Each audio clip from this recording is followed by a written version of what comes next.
আউযুবিল্লাহি মিনাশ শাইতানির রাজিম। বিসমিল্লাহির রহমানির রহিম।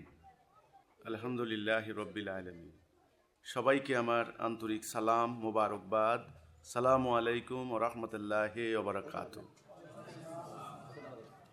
আমি নতুন যারা আসছেন মেহমান বা আমাদের মুজাহিদ ভাই, আপনাদের সারা জীবন আমরা নানা ধরনের ওয়াজ মাহফিল শুনেছি।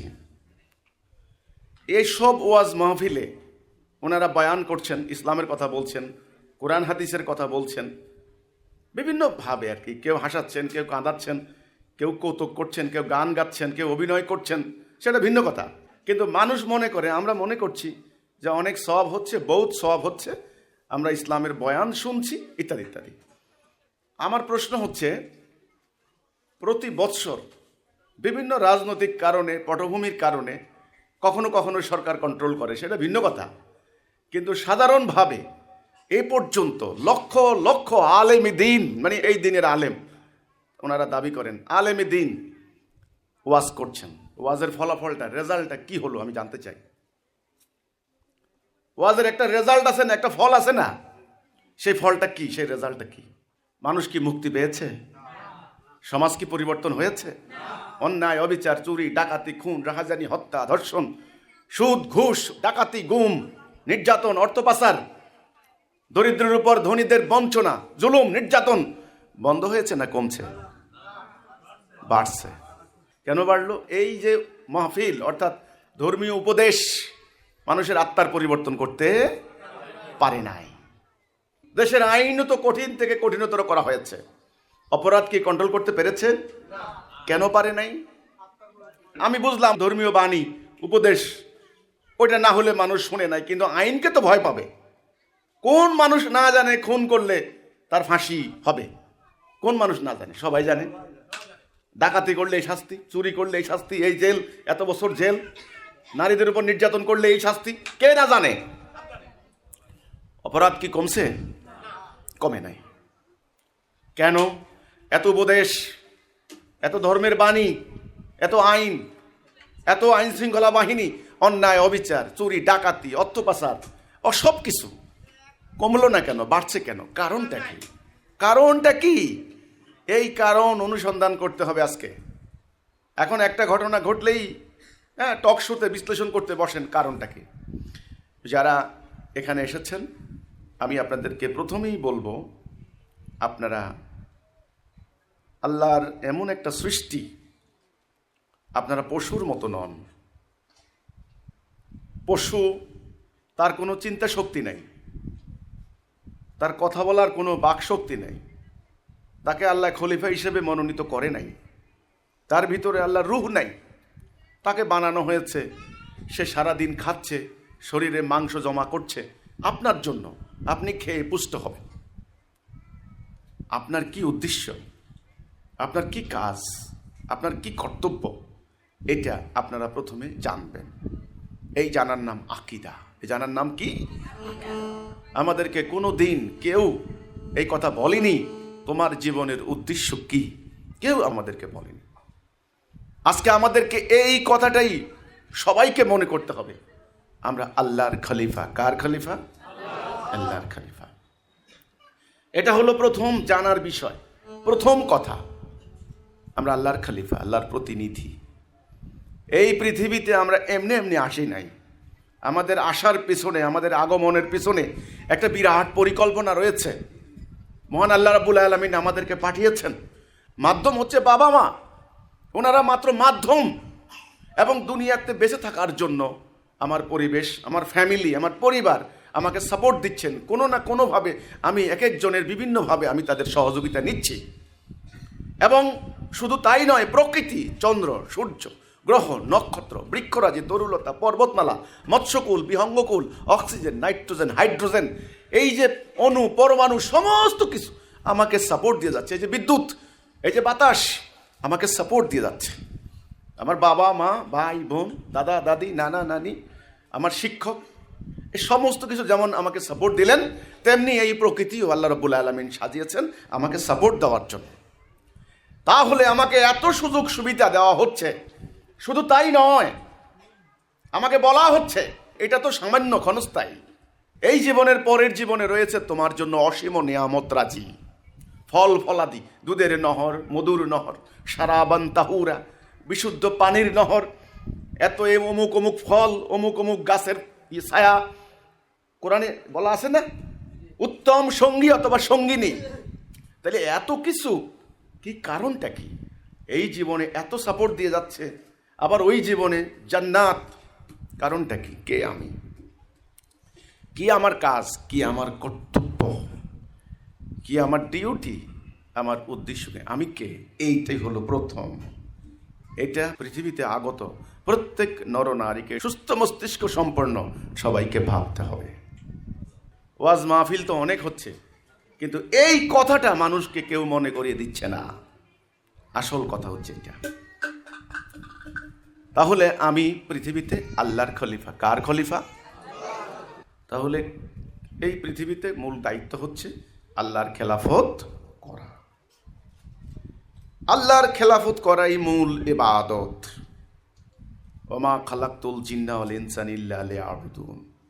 জিন এবং ইনসানকে আমার ইবাদত ছাড়া অন্য কিছুর জন্য বানাই নাই। এই হচ্ছে মূল কথা। তাহলে ইনসান, আমরা মানুষ, আমাদের মূল দায়িত্ব হচ্ছে পৃথিবীতে আল্লাহর খেলাফত করা। এই কথাটা সর্ব অবস্থায় মনে রাখতে হবে। এটার নাম জিকির।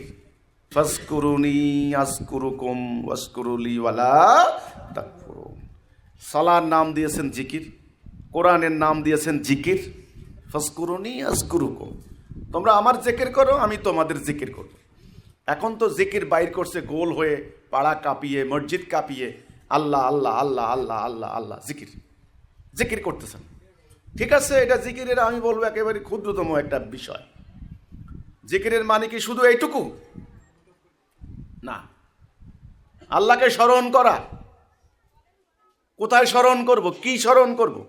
ধরুন আপনি বললেন আল্লাহ আল্লাহ, আপনার নাম খালেক, তখন আল্লাহ আবার আপনার জিকির করবেন, খালেক খালেক খালেক। বিষয়টা কি সেটা? না।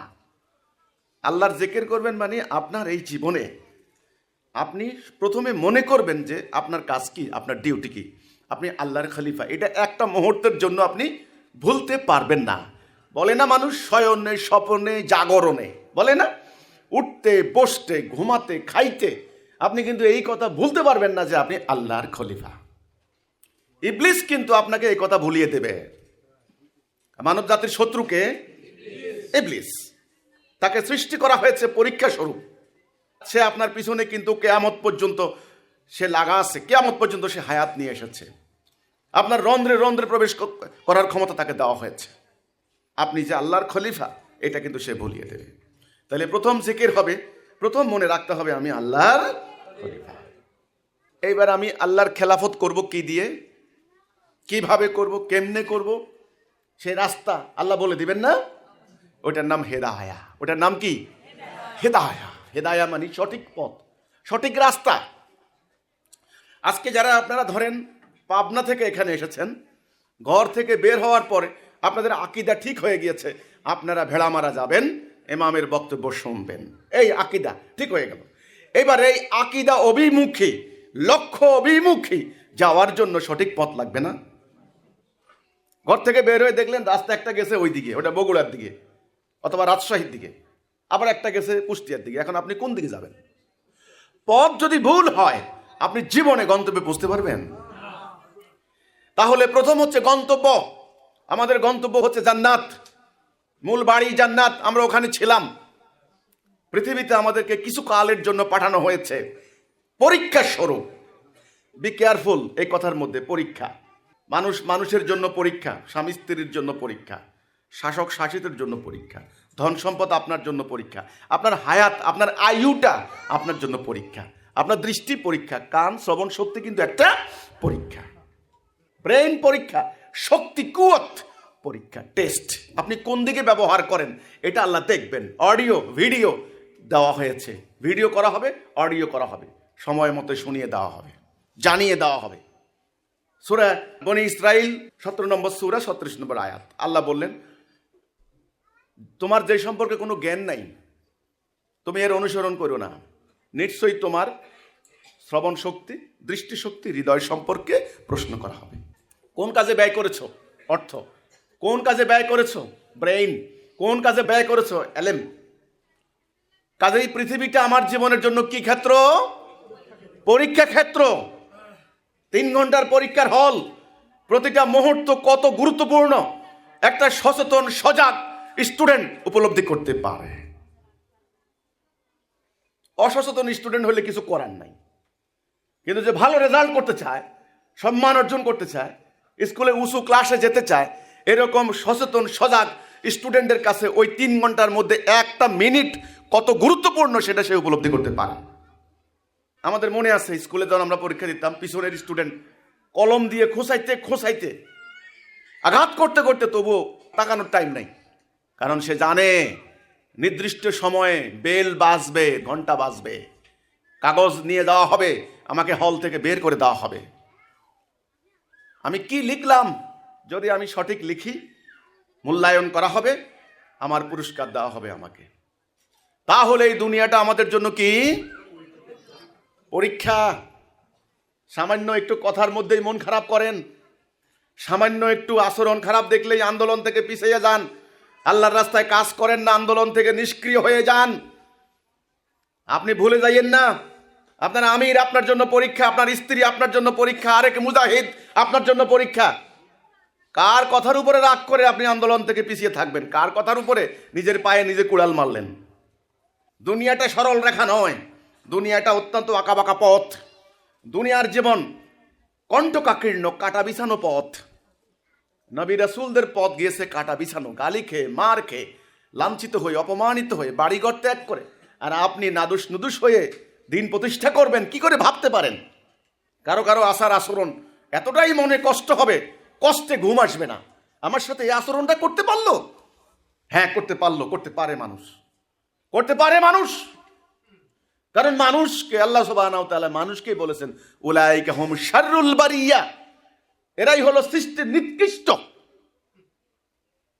যদি ঈমান না আনে, বলেননি সূরা বাইয়িনাতে সৃষ্টির নিকৃষ্ট। সৃষ্টির মধ্যে নিকৃষ্ট কি না আছে? শিয়াল, কুকুর, হায়না, জানোয়ার, কত কিছু আছে। আল্লাহ কোরআনে বললেন উলাইকা হুম শাররুল বারিয়া, যারা ঈমান আনে না, কুফরি করে তারা। কাজে দুনিয়াটা পরীক্ষা ক্ষেত্র, টেস্ট। আপনি কার কথা মানেন, কার আনুগত্য করেন, কার খেলাফত করেন? আল্লাহ সুবহানাহু ওয়া তাআলা আপনাকে সুযোগ দিয়ে দিয়েছেন, হায়াত দিয়েছেন। এই জন্য হায়াত 2 রকম। একটা হায়াতের নাম হায়াতে তাইয়্যিবা, পবিত্র হায়াত। হায়াতে তাইয়্যিবা কি? যেই হায়াতে, যেই জিন্দিগিতে আল্লাহর খেলাফত করা হয়, আল্লাহর আদেশ মানা হয়, ওইটা হায়াতে তাইয়্যিবা। আমি তো বলি, যদি আল্লাহর খেলাফত করার অভিপ্রায় থাকে, আমি আল্লাহর কাছে দোয়া করি 1000 বছর বেঁচে থাকেন। আর যদি ইবলিসের খেলাফত করার ইচ্ছা হয়, এখনই মৃত্যুবরণ করেন। আপনার দরকার নাই দুনিয়াতে। আপনার পরিবর্তে একটা গরু বেঁচে থাকলেও ভালো আছে, মানুষের উপকার হবে। এটার নাম হায়াতে তাইয়্যিবা। মানে দোয়া করেন আল্লাহ তোমাকে হায়াতে তাইয়্যিবা দান করুন, পবিত্র হায়াত। অর্থাৎ যে হায়াতে, যেই জীবনে তুমি আল্লাহর খেলাফত করবে। তাহলে আমাদের প্রথম জেকেটটা কি হবে? আমরা আল্লাহর খলিফা, আল্লাহর প্রতিনিধি, ফিল আরদ, এই দুনিয়াতে। পরকালে না, এই দুনিয়াতে। আল্লাহর খেলাফত করব কি দিয়ে? প্রশ্ন হচ্ছে এটা। আল্লাহর হুকুম বিধান দিয়ে। সেই হুকুম বিধানের সংক্ষিপ্ত অঙ্গীকার নামা, কন্ট্রাক্টটাই হলো লা ইলাহা ইল্লাল্লাহ। আল্লাহ, তোমার হুকুম ছাড়া, তোমার বিধান ছাড়া, তোমাকে ইলাহ হিসাবে ছাড়া অন্য কাউকে ইলাহা মানব না, অন্য কারো আনুগত্য করব না। এটার একেবারে সংক্ষিপ্ত নামটাই হচ্ছে এলাহ, মানে হচ্ছে হি হু ইজ টু বি ওবেইড।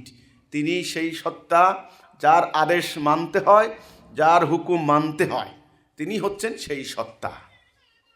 এটার নাম এলাহ। লা ইলাহ, নাই কোনো এলাহ ইল্লাল্লাহ, আল্লাহ ব্যতীত। সকল নবীরা এসে মানব জাতির সামনে এই দাবি করেছেন, এই ডিমান্ড করেছেন, এই প্রস্তাব করেছেন, এই কথার দিকে ডাক দিয়েছেন। প্রথমেই, আগে আমলের কথা বলা হয়নি, আমল পরে, ঈমান আগে। আজকে আমরা 160 কোটি মুসলমান। এত মুসলমান কোনো কালে ছিল না। আমাদের কোনো কিছুর অভাব আছে? আলেম ওলামা, মুফতি সাহেবদের, ওরে বাপরে, পোস্টার দেখেন, গ্রামের মধ্যে একটা মসজিদের সামনে ওয়াজ হবে, সব মুফতি। এত মুফতি, ঘরে ঘরে, পাড়ায় পাড়ায়, মহল্লায় মহল্লায় মুফতি। লক্ষ লক্ষ, হাজার হাজার মুফতি, লক্ষ লক্ষ মুফাসসির। মুফাসসির মানে যারা কোরআনের তাফসির করেন। নতুন এরা যারা আছেন তারা অনেকে হয়তো খেয়াল করবেন জিনিসটা। তাফসির অর্থাৎ একটা শব্দের ব্যাখ্যা। আমি কয়েকটা তাফসির নাড়াছাড়া করেছি। মাওলানা মওদুদী সাহেবের তাফসির, মুফতি শফি সাহেবের তাফসির, মারিফুল কোরআনের তাফসির, আমাদের ইসলামী ফাউন্ডেশন কোর্সের তাফসির, তাফসির ইবনে কাসির তাফসির, এরকম বহুত তাফসির আমার হাতে আসছে, আমি দেখছি। আলিফ লাম মিম। শুনেন, যালিকাল কিতাবু লা রাইবা ফীহি হুদাল লিল মুত্তাকিন, এই কথাটুকু শুরুতে। এই জালিকাল কিতাব, এই কিতাব। এখন এই জালিকা কোনটা? শুরু হইল তাফসির, ব্যাখ্যা। এক ধরনের ব্যাখ্যা হচ্ছে ঐতিহাসিক ব্যাখ্যা, আরেক ধরনের হচ্ছে গ্রামাটিক্যাল ব্যাখ্যা। এই শব্দটা কোন শব্দ? এটা কি অতীতকাল না বর্তমানকাল? এটা কি পুল্লিঙ্গ না স্ত্রীলিঙ্গ বুঝায়? এটা কি ভার্ব বুঝায় না অ্যাডজেক্টিভ বুঝায়? এটা হলো গ্রামাটিক্যাল তাফসির। আপনার পণ্ডিত বানাই ছাড়ছে। এখন তাফসিরের অভাব আছে, মুফাসসিরের অভাব আছে। মুফতি হাফেজে কোরআন হেফজ করছেন, অনেক কষ্টের কাজ, আমি স্বীকার করি, অনেক কষ্টের কাজ। 30 জুজ কোরআন, 30 পারা কোরআন, 6666 আয়াত। এটা নিয়েও কত বিতর্ক করে এরা। 6000 এতটা না এতটা, আমার বিতর্কের দরকার নাই, পুরাটাই আল্লাহর কোরআন। আমার এই ঈমান যথেষ্ট। আমি মনে করি আনচেঞ্জড, একটা লাইন, একটা হরফ, একটা বর্ণ, একটা অক্ষর এখান থেকে কেউ পরিবর্তন করতে পারে না। এইবার 6666 না 6640 না 50, আমার এই বিতর্ক করার দরকার নেই। তাহলে মুফতির অভাব নাই, তাফসিরের অভাব নাই, হাফিজে কোরআন হেফজের অভাব নাই, আমলের কোনো অভাব নাই। আমল করে যাচ্ছে, লক্ষ লক্ষ মসজিদ, নামাজ হচ্ছে, রোজা হচ্ছে, হজ হচ্ছে। কিসের অভাব? জনসংখ্যার অভাব নাই, ইসলামী পণ্ডিতের অভাব নাই, ওয়াইজের অভাব নাই। ওয়াজ হচ্ছে প্রতি মুহূর্তে, লক্ষ লক্ষ আলেম ওয়াজ করছেন, ওয়াজ শুনছেন। অভাবটা কিসের? আমি শুনতে চাই, আমি জানতে চাই কি কারণে এক সময়ের সেরা জাতি আজকে গোলাম জাতি, ঐক্যবদ্ধ জাতি আজকে টুকরা টুকরা, খণ্ড বিখণ্ড হয়ে যাওয়া দুর্বল জাতি।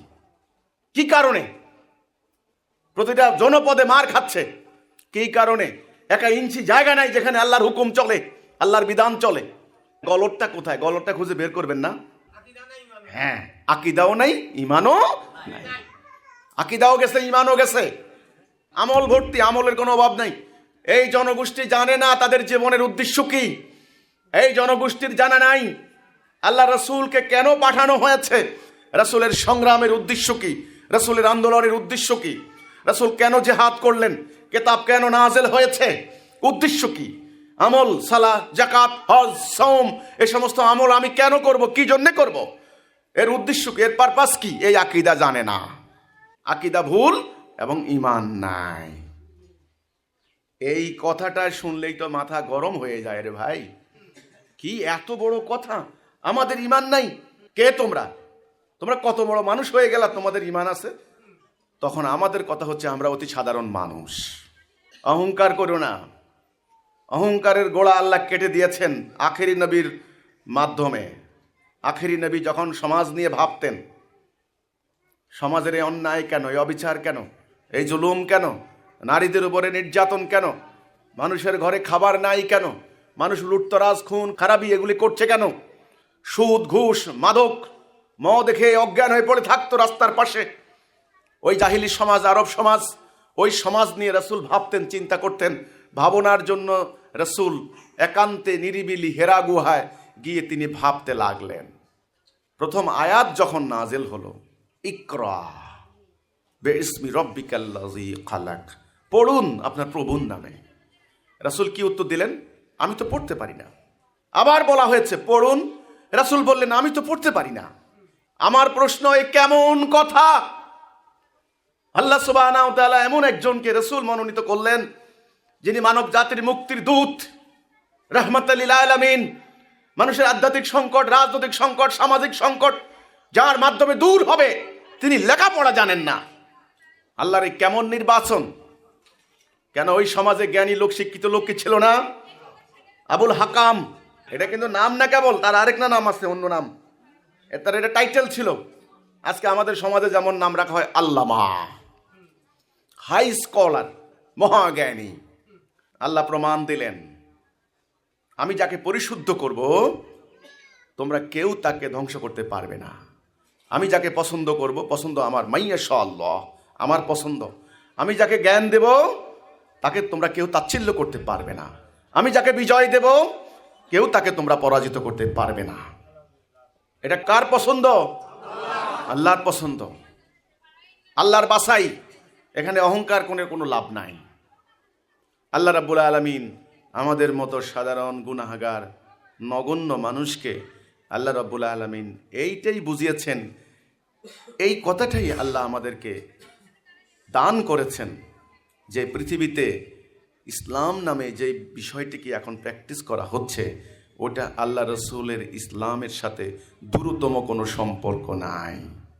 ইমানের কথা হচ্ছে লা ইলাহা, সকল নবীরা এসেছেন এই ইমান নিয়ে। বাবা আদম আল ইসলাম, নূহ আল ইসলাম, মুসা আল ইসলাম, ঈসা আল ইসলাম, দাউদ আল ইসলাম, সুলাইমান আল ইসলাম, লূত আল ইসলাম, যত নবীর নাম আমরা জানি, কোরআনে যে কজনের নাম দেওয়া হয়েছে, এবং দুনিয়াতে বহু নবী এসেছেন তাদের নাম কোরআনে বলা হয়নি। সবাইকেই এই বাণী দেওয়া হয়েছে লা ইলাহা ইল্লাল্লাহ। আমাদের শেষ নবীর কলেমা কি ছিল? লা ইলাহা ইল্লাল্লাহ মুহাম্মাদুর রাসূলুল্লাহ। এই হচ্ছে আমাদের এখন কলেমা। তা আমরা বলবো লা ইলাহা ইল্লাল্লাহ মুহাম্মাদুর রাসূলুল্লাহ। এই কথাটার মানে কি? এটা একটা অঙ্গীকার, এটা একটা শপথ। আল্লাহ তোমার হুকুম বিধান ছাড়া আমরা কারো হুকুম বিধান মানব না। ইসলামের উদ্দেশ্য কি? ইসলামের উদ্দেশ্য হচ্ছে মানুষ যেন দরজা খুলে ঘুমাতে পারে, একা একটা মেয়ে মানুষ হেঁটে যাবে, কোনো ভয় নাই, রাতের অন্ধকারে স্বর্ণ অলংকার পরিত অবস্থায় কোনো ভয় নাই, এমন নিরাপত্তা নিশ্চিত করা, ন্যায় বিচার প্রতিষ্ঠা করা, মানবতা মানবাধিকার প্রতিষ্ঠা করা, এটা হচ্ছে ইসলামের উদ্দেশ্য। সেই উদ্দেশ্য হাসিল হবে কিভাবে? আল্লাহর খেলাফত করতে হবে। আমরা যেন আল্লাহর খেলাফত না করতে পারি, আমাদের শত্রু আছে, সে শত্রুকে ইবলিস। এই জন্যে আমাদের সামনে এখন দুটি পথ, ডাইন বাম, সত্য মিথ্যা, ন্যায় অন্যায়, আল্লাহর হুকুম ইবলিসের হুকুম, হেদায়া দালালা। আমি মধ্যখানে। আমি প্রথমে বলেছি এটা আমার পরীক্ষা, আমার এই জীবনের পরীক্ষা, টেস্ট। আমি কি ডান দিকে যাই নাকি বাম দিকে যাই? আমি কি আল্লাহর ইবাদত করি নাকি ইবলিসের ইবাদত করি? আমি কি আল্লাহর আনুগত্য করি নাকি ইবলিসের আনুগত্য করি? আমি কি আল্লাহর হুকুম মানি নাকি ইবলিসের হুকুম মানি? এটা আমার পরীক্ষা। যদি আমি ডান দিকে যাই, অর্থাৎ আল্লাহর হুকুম মানি, আমি হব মুমিন, আমার এই দুনিয়ার জীবন শান্তিপূর্ণ হবে, পরকালে আমি জান্নাতে যাব। এটাই হবে আমার খেলাফতের কাজ। এটাই আল্লাহ কোরআনে বললেন, হাজা সিরাতুল মুস্তাকিম ফাবুদুনি। এটাই সিরাতুল মুস্তাকিম, কাজেই আমার ইবাদত করো। ইবলিসের ইবাদত করো না, ইবলিসের আনুগত্য করো না। লা তাত্তাবিউ খুতুওয়াতিশ শয়তান, ইন্নাশ শাইতানা আদুউম মুবিন। নিশ্চয় সে প্রকাশ্য শত্রু। এটা কিন্তু মনে রাখতে হবে। লাস্ট 25 ইয়ার্স, 25 বছর, শিকি শতাব্দী, আমরা মানব জাতিকে বলে এসেছি, হে মানুষ, তোমরা বলো লা ইলাহা ইল্লাল্লাহ। তারা আমাদের সামনে প্রতিবন্ধকতা সৃষ্টি করেছেন, গালি দিয়েছেন, আমাদেরকে অনেককে ঘর থেকে বের করে দিয়েছেন, অনেক নারীকে তাদের সংসার থেকে বিতাড়িত করেছেন, অনেক পুরুষকে সম্পত্তি থেকে বঞ্চিত করেছেন। আমরা তবু অবিচলভাবে আল্লাহ তাওহীদের দিকে মানুষকে ডাক দিয়ে গিয়েছি, এখনো ডাকছি। এবং আমরা বলেছি যে আমরা দিন প্রতিষ্ঠা করব। কি প্রতিষ্ঠা করব? দিন প্রতিষ্ঠা করব। কোথায় করব? মানব জীবনে, পৃথিবীতে। আমরা এটা জেনেছি, আকিমুস সালাহ মানে কি? সালা কায়েম করা। কায়েম শব্দের অর্থ হচ্ছে প্রতিষ্ঠা করা। কোথায় প্রতিষ্ঠা করব? মুসল্লিদের চরিত্রে। আল্লাহর কোরআনের কথা, এই সালা কায়েম কে করবে? মোমেন। ওই যে অঙ্গীকার করলো, আমি আল্লাহর হুকুম বিধান ছাড়া কারো হুকুম বিধান মানি না। এইবার শুরু হলো তার সালাহ, সালার মাধ্যমে সে তার চরিত্রের মধ্যে এটাকে প্রতিষ্ঠা করবে। তো আকিমুদ্দিন মানে কি? দিন কায়েম করা। আকিমুস সালাহ, আকিমুদ্দিন, দুইটা শব্দ কিন্তু পাশাপাশি। আরেকটা আয়াত আছে, আকিমুল উজনা, ওজন কায়েম করো। আমি তোমাকে পাল্লা দিয়েছি। আকিমুসসালাহ, আকিমুদ্দিন, দিন কায়েম করো। তা দিনটা কি? দিনুল হক। দিনুল হক কি? সত্য জীবন ব্যবস্থা, যেটা আল্লাহ দিলেন ইবলিসের বিরুদ্ধে আপনি যেন খেলাফত করতে পারেন, পৃথিবীর মানুষকে শান্তি দিতে পারেন, ওটার নাম দিনুল হক। এটা কায়েম করতে বলা হয়েছে কাকে? মোমেনকে। এখন আকিমুদ্দিন, আকিমুসসালাহ, সালাহ কায়েম করো, দিন কায়েম করো। এইবার আমরা দিন কায়েম করতে নামলাম মানব জাতির সামনে।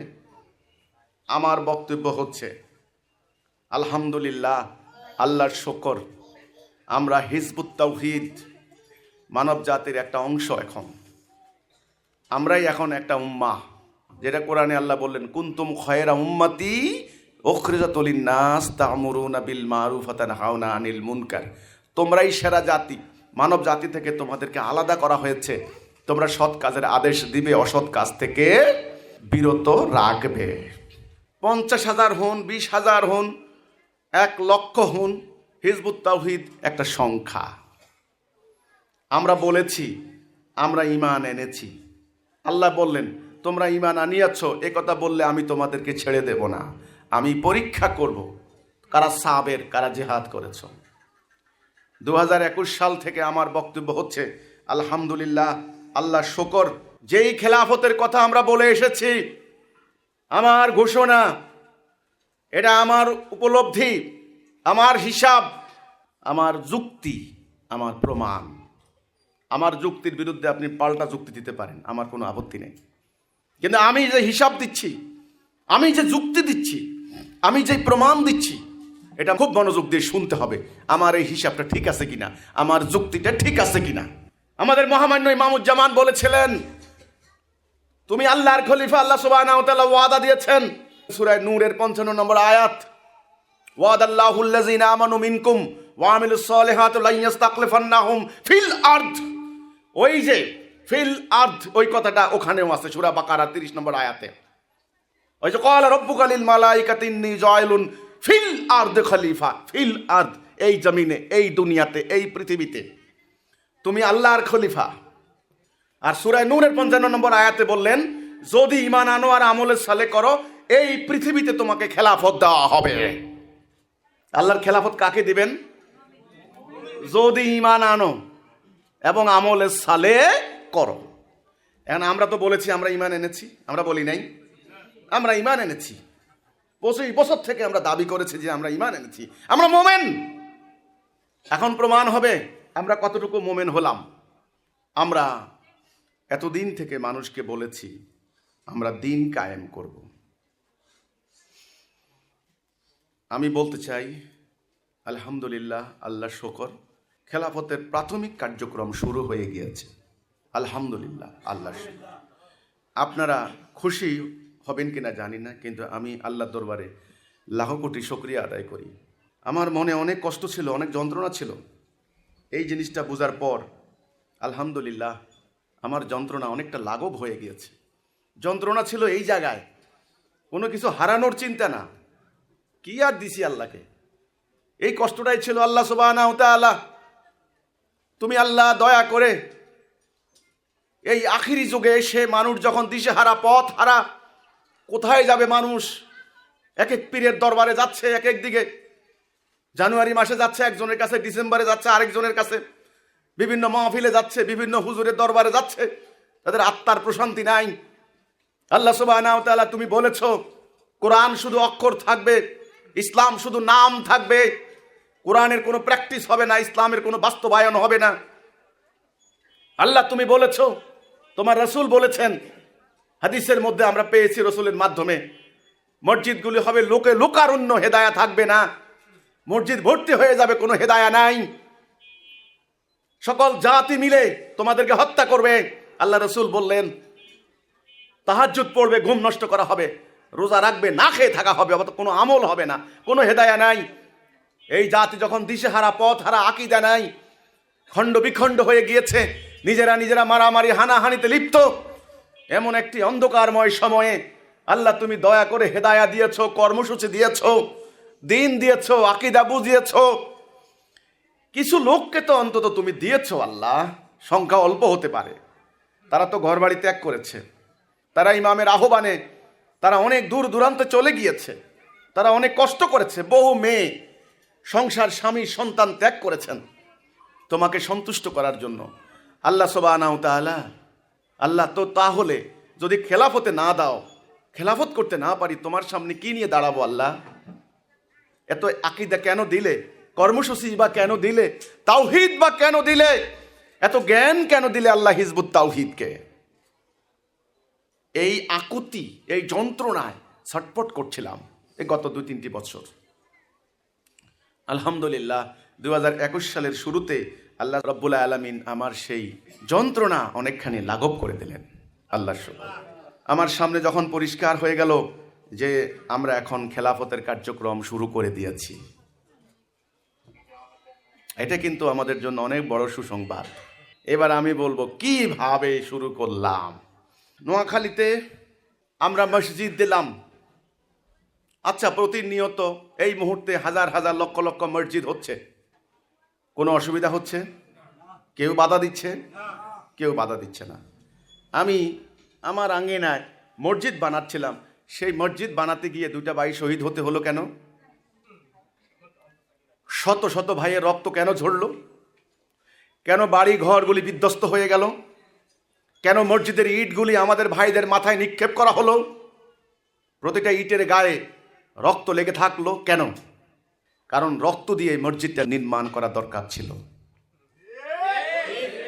এই মসজিদে কি হবে ইবলিস জানে। এই মসজিদকে কেন্দ্র করে আলহামদুলিল্লাহ পৃথিবীতে আবারও আল্লাহর খেলাফতের চর্চা শুরু হয়ে যাবে ইনশাআল্লাহ। এটা ইবলিস জানে, ইবলিস এটা জানে।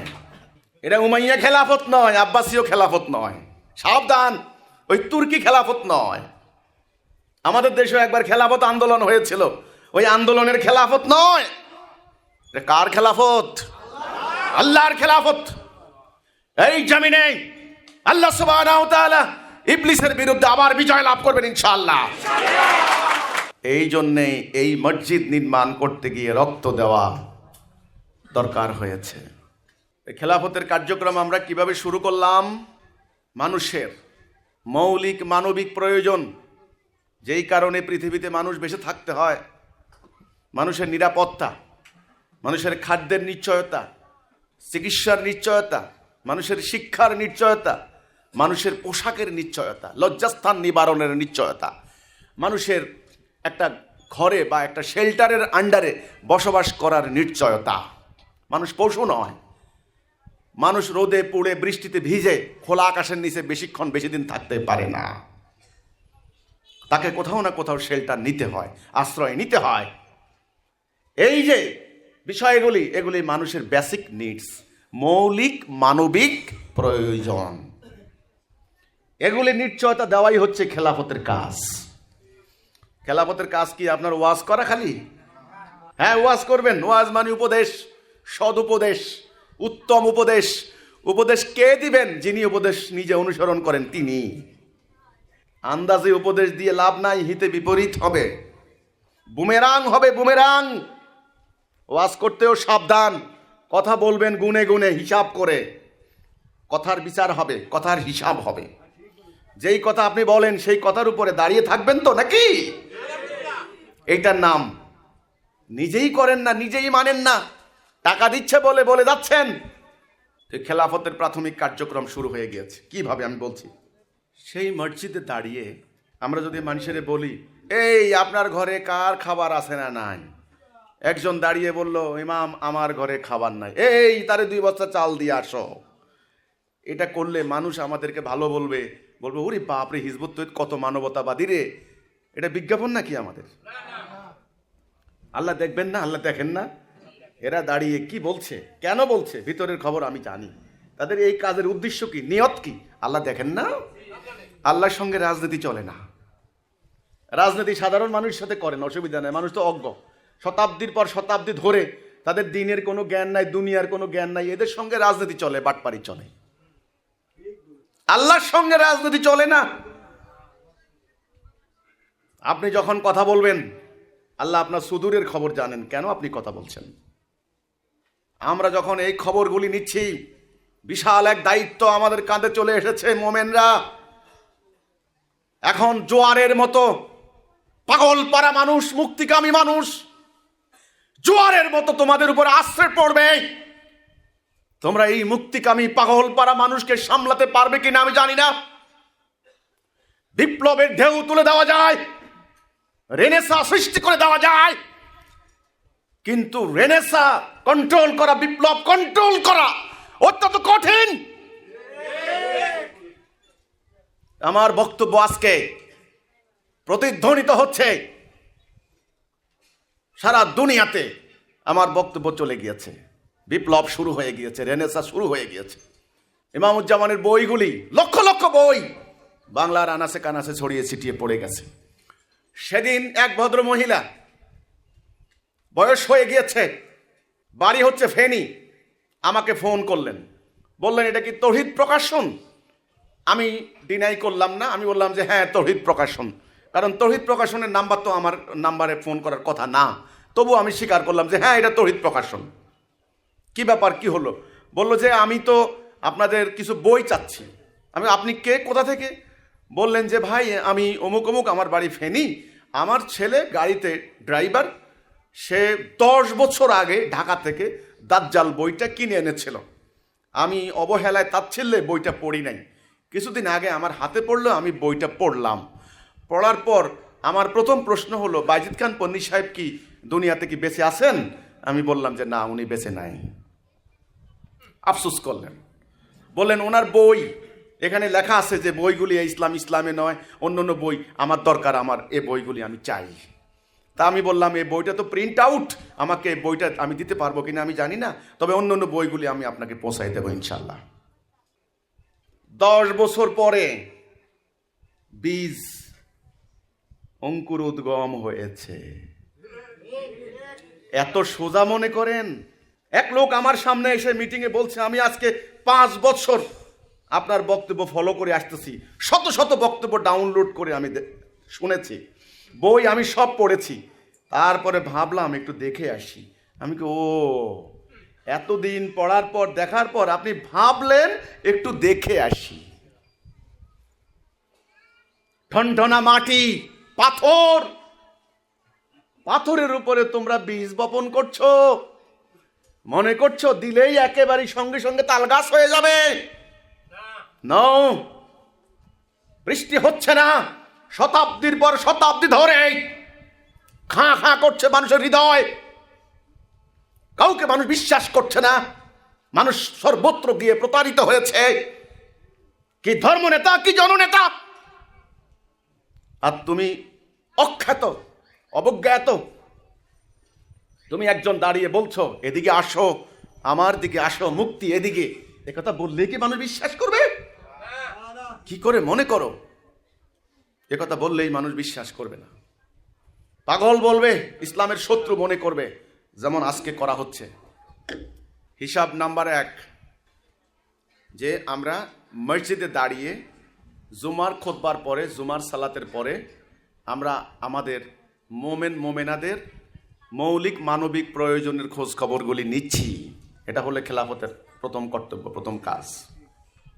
হিসাব 2, হিজবুত তাওহীদ এ পর্যন্ত আমরা বই বিক্রি করেছি, আমরা হিসাব রেখেছি, যারা আল্লাহর রাস্তা দান করেছেন সে দানের অর্থগুলি আমরা বিভিন্ন আন্দোলনের প্রসারমূলক কাজে, বিভিন্ন সাহায্য সহযোগিতায় ব্যয় করেছি, কিন্তু সুনিয়ন্ত্রিত সুপরিকল্পিত উপায়ে আমরা বাজেট পেশ করি নাই। এইবারে আমরা একটা বাজেট পেশ করলাম। সেই বাজেট সুনিয়ন্ত্রিত সুপরিকল্পিত বাজেট, এটা আমাদের লাগবে। আমরা আমাদের শিক্ষা বিভাগ আমরা গঠন করেছি। মানুষ আমাদেরকে বলতো তোমরা সবাইকে বলো যে এই শিক্ষা ব্যবস্থা ব্রিটিশ তৈরি শিক্ষা ব্যবস্থা আর হচ্ছে ব্রিটিশের তৈরি মাদ্রাসা শিক্ষা ব্যবস্থা, তাহলে তোমাদের কাছে শিক্ষা ব্যবস্থার রূপরেখা কি আছে? আমরা শিক্ষা ব্যবস্থা আমরা প্রণয়ন করেছি, আলহামদুলিল্লাহ। আমাদের শিক্ষা ব্যবস্থার ভিত্তি রচিত হয়ে গিয়েছে। আমাদের শিক্ষা ব্যবস্থা 2 ধরনের, একটা হলো দ্বীনি শিক্ষা, ইসলাম শিক্ষা, যেটা আল্লাহ রসুল বলেছেন প্রত্যেক নরনারীর জন্য এলেম হাসিল করা ফরজ। কোনটা ফরজ? দ্বীনের জ্ঞান এবং দুনিয়ার জ্ঞানও। কোন এলেম? আপনি দ্বীন মানবেন, দ্বীন বুঝবেন না। যেমন আপনি বিয়ে করতে যাবেন, বিয়ের ফরজ কি আপনি জানবেন না, আল্লাহর হুকুম কি। ব্যবসা করতে যাবেন, আল্লাহর হুকুম কি, নীতিমালা কি জানবেন না। এটা হলো দ্বীনের জ্ঞান, এটা হাসিল করা ফরজ। সেজন্য আমরা কোরআন শিক্ষা, হাদিস শিক্ষা আমরা বিনা পয়সায় আমরা সেটা ব্যবস্থা করেছি। এরপরে বিজ্ঞান প্রযুক্তি আমরা ব্যবস্থা করেছি, কাজেই শিক্ষা ব্যবস্থা আমরা প্রবর্তন করেছি। তারপরে আমরা চিকিৎসা ব্যবস্থা প্রবর্তন করেছি। লকডাউনের সময় প্রমাণ হয়ে গিয়েছে আমাদের সক্রিয় নিষ্ক্রিয় কোনো একজন ভাই বোনকেও আমরা চিকিৎসার আওতার বাইরে রাখতে পারি নাই, নাকি? দূর দূরান্তে সাইকেলে গিয়ে, মোটর সাইকেলে গিয়ে আমাদের লোকেরা তাকে ঔষধ দিয়ে এসেছে। তাহলে আমরা বলেছি বিনা চিকিৎসায় কেউ যেন মারা না যায়। কাজে আমাদের এই ঢাকার চিকিৎসা বিভাগ লাগবে, মুখের কথা হয় না। ভালো ডাক্তার লাগে, অ্যাম্বুলেন্স লাগে, আমাদের গবেষণাগার লাগে, অর্থাৎ একটা চিকিৎসা বিভাগ এটা আমাদের লাগে। আপনার টাকা আছে, আপনি সিঙ্গাপুর চলে গেলেন, ঢাকার উন্নত মানের হাসপাতালে গিয়ে চিকিৎসা নিলেন। যে লোকটার টাকা নাই, পয়সা নাই, তার কি অবস্থা হবে? সে যদি আমাকে বলে যে ইমাম আমার তো চিকিৎসা হচ্ছে না, আমি কি তার থেকে মুখ ফিরিয়ে নিতে পারবো?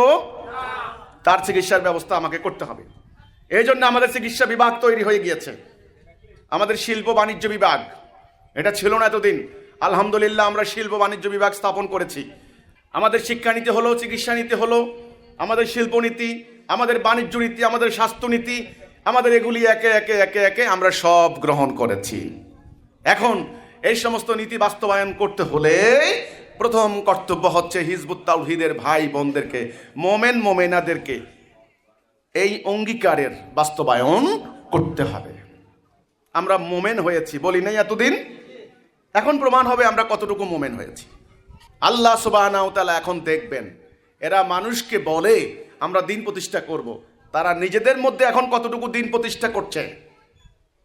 আল্লাহ এখন দেখবেন তারা কতটুকু সত্য কথা বলছে, নিজেরা কতটুকু ওয়াদা রক্ষা করছে নিজেদের মধ্যে, নিজেরা কতটুকু অন্যের বিপদে এগিয়ে আসছে, নিজেরা কতটুকু দ্বীনকে হেফাজত করার জন্য, তার ঈমানকে হেফাজত করার জন্য, মাটিকে হেফাজত করার জন্য কতটুকু সে পাগল পারা জীবনের বাজি রাখছে। আল্লাহ এগুলি দেখবেন। এখন যখন আল্লাহ দেখবেন এরা মোমেন হয়ে গিয়েছে, তখনই আল্লাহ সুবহানাহু ওয়া তাআলা অঙ্গীকার পূর্ণ বাস্তবায়ন শুরু হয়ে যাবে। আমাদের আদর্শকে আল্লাহ রসুলকে আল্লাহ দ্বীন দিলেন।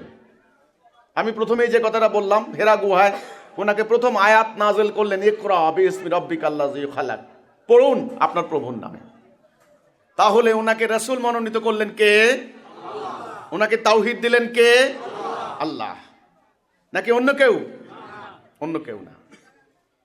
প্রথম ওনার যখন ওহী আসলো, তখন ওনার কিন্তু এই ব্যাপারে খুবই এত ভার, এত সাংঘাতিক, উনি হতচকিত হয়ে গেলেন। জানেন তো আম্মা খাদিজাকে বললেন, ওনার শরীরে জ্বর এসে গেল, যে আমি কি দেখলাম, কি দেখলাম।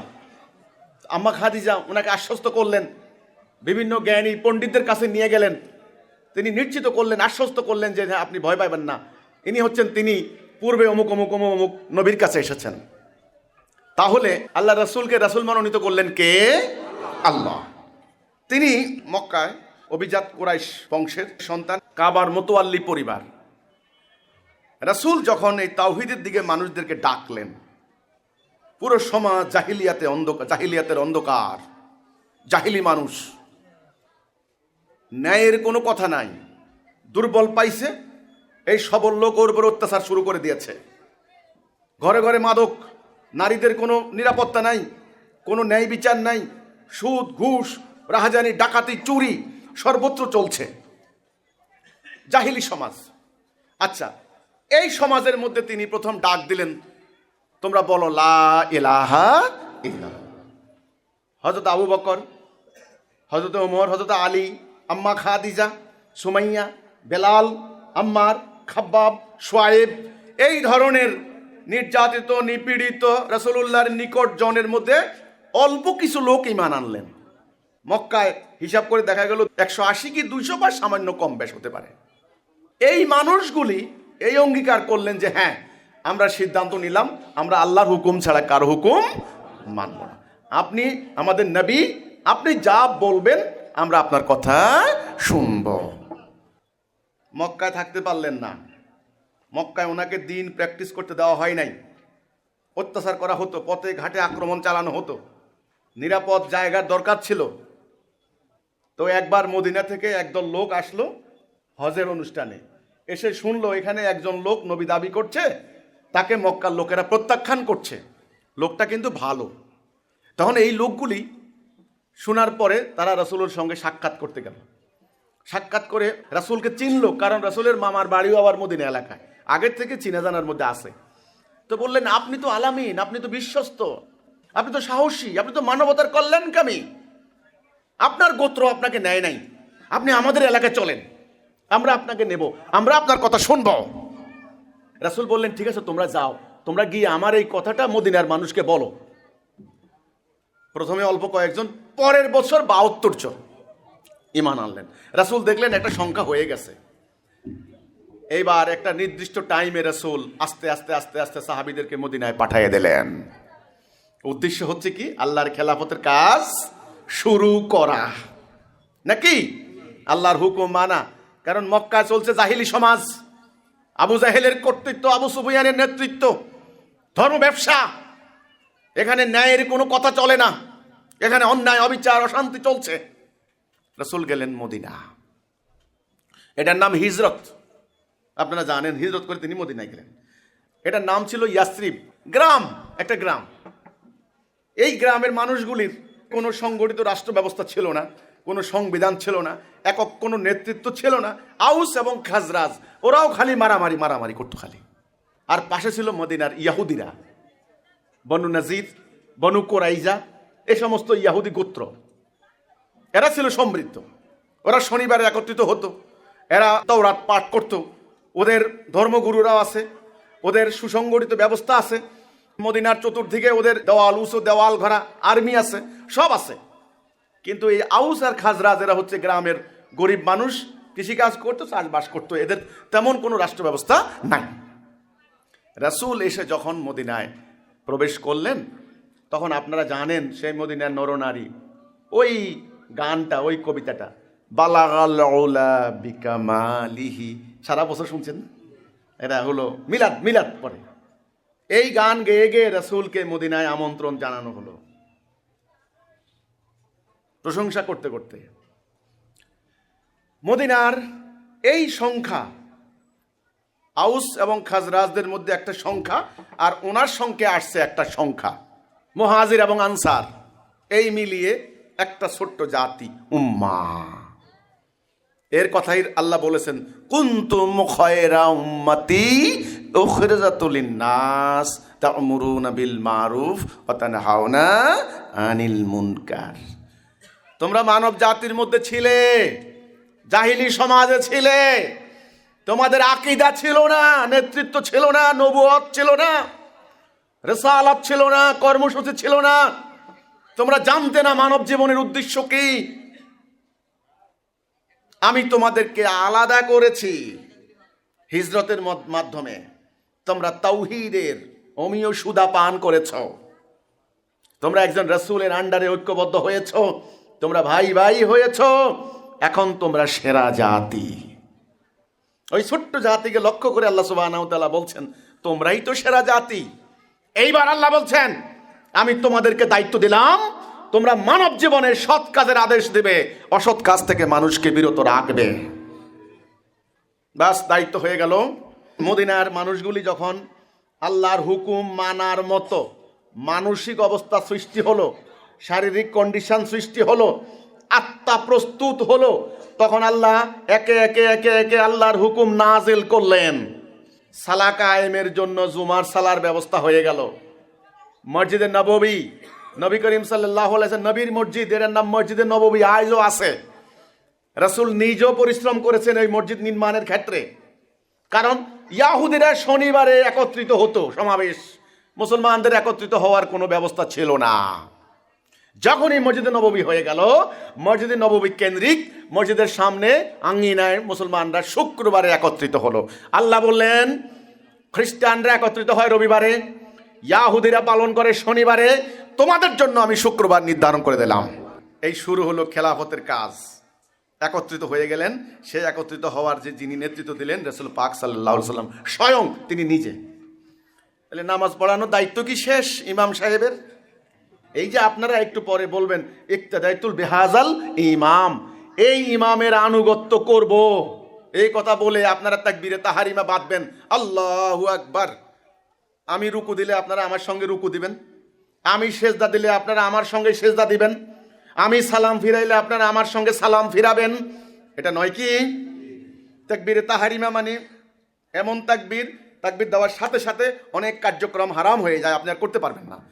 আপনার ইচ্ছাকে আপনি আমার কমান্ডের আন্ডারে সোপর্দ করলেন, আপনার জন্য বহু কিছু এখন হারাম হয়ে যাবে, করতে পারবেন না। আমি ডান দিকে ফিরলে আপনিও ডান দিকে ফিরবেন, আমি বাম দিকে ফিরলে আপনিও বাম দিকে ফিরবেন। এটাই হচ্ছে ইমাম এবং তাদের অনুসারীর কাজ।